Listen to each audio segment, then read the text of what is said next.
Hakleri Zbor.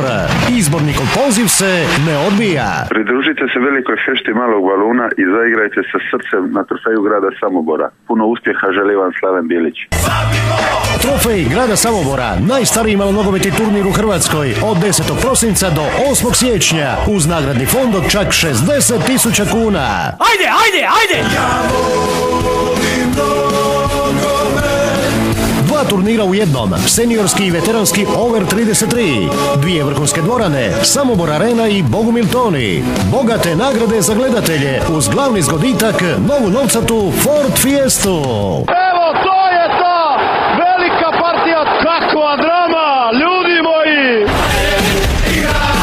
Prijavite svoju momčadu s kotizacijom od 800 kuna, zaključno do 8. prosinca u Sport Cafeu Samobor ili telefonski na brojeve 091 200 8460 i 61 77 270. Izvlačenje turnirskih parova slijedi 8. prosinca u 20 sati u novoj sportskoj dvorani. Ajmo, idemo, življe malo!